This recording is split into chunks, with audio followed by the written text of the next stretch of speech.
This is the news on the hour on Providence Television International. You're welcome. I am Ugbebo Ikekwa. Pope Leo the 14th on Monday met with media professionals in the Vatican, thanking reporters for their tireless work. The newly elected Pope began his remarks with a call for communication to foster peace by caring for how people and events are presented. He urged media professionals to promote a different kind of communication that does not use aggressive words, always noting that the way events are communicated is of fundamental importance. The pontiff reaffirmed the church's solidarity with journalists who are in prison for reporting the truth and called for their release. Pope Leo XIV emphasized that the sufferings of imprisoned journalists reminds the world of the importance of the freedom of expression and the press, adding that only informed individuals can make free choices. He further stated that communication is not only the transmission of information, but a tool for the creation of avenues for dialogue and discussion. Former President Goodluck Jonathan and Bayelsa State Governor Senator Doye Diri on Monday led a host of dignitaries to pay tribute to the late Ijaw leader Pa Edwin Clark at his line-in state and commendation service in Yenagoa.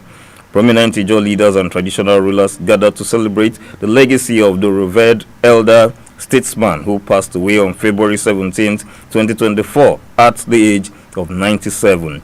Former President Jonathan described Clark as a selfless leader who lived a life of service. He urged Ijaw people to honor his memory by fostering unity across all Ijaw clans and communities.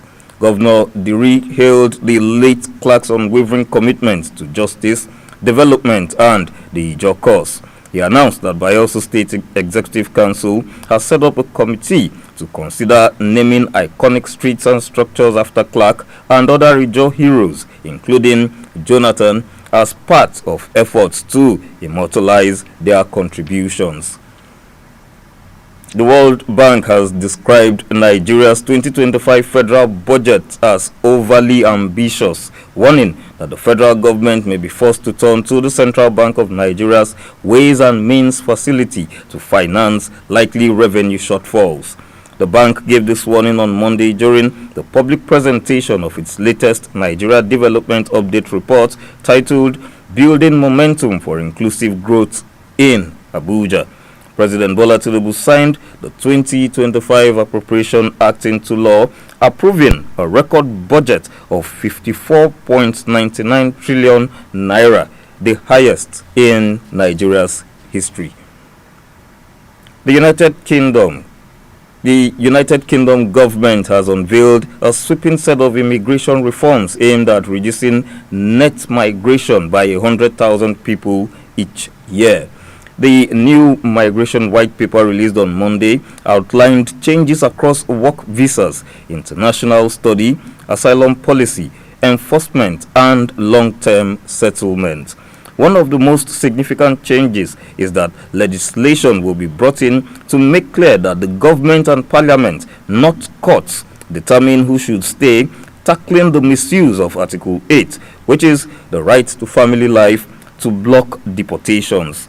In a move to limit work-related migration, skilled workers will now need university-level qualifications.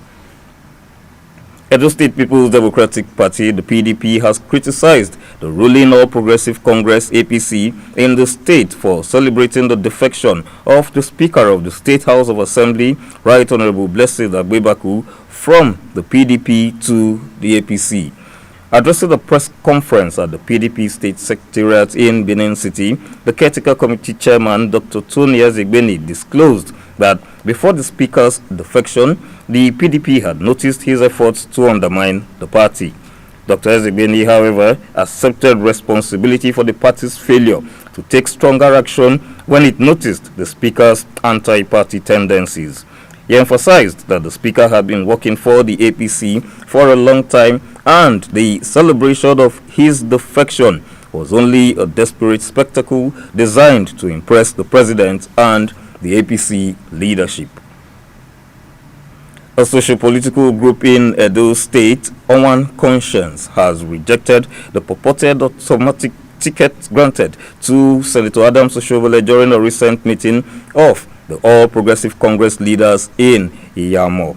Addressing the press in Benin City recently, the chairman of the group, Barrister Richard Ofeemu, asserted that it is Owan's turn to occupy the senatorial seat in 2027.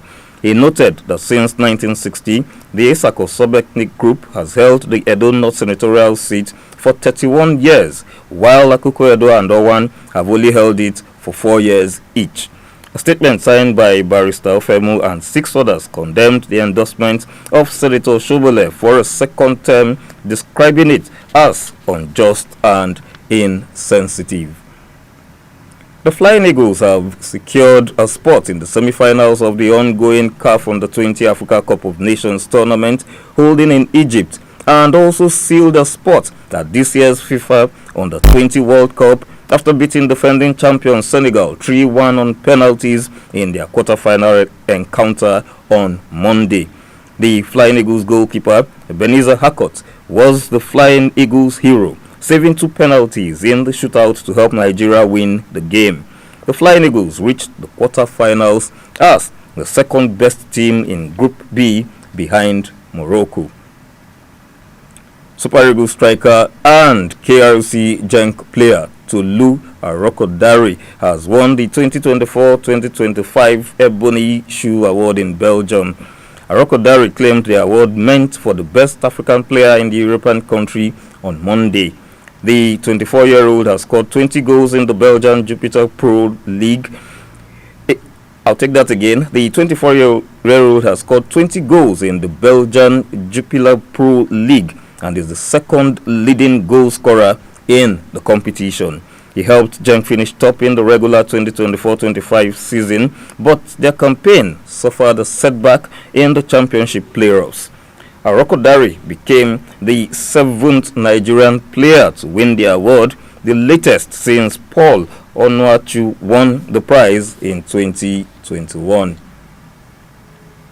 Nigeria's top-ranked table tennis star Kadri Aruna will lead the country's charge at the 2025 ITTF World Championships finals in Doha, Qatar, as Africa continues its quest for a historic first medal at the prestigious event. The tournament is scheduled to take place from May 16 to 25th, with Nigerian athletes set to compete across singles and doubles events in the men's and women's categories. Ranked 20th in the world and seeded 19th for the tournament, Aruna will spearhead Nigeria's campaign in the men's singles. The 36-year-old, who made history in 2021 as the first African to reach the quarterfinals of the ITTF World Championships, remains the country's strongest medal hopeful. And now to the exchange rates. One United States dollar, its equivalent in a naira, now stands at 1,610. 1 euro, equivalent in naira, 1,793. 1 British pound now stands at 2,131 naira. 1 Canadian dollar, 1,150 naira.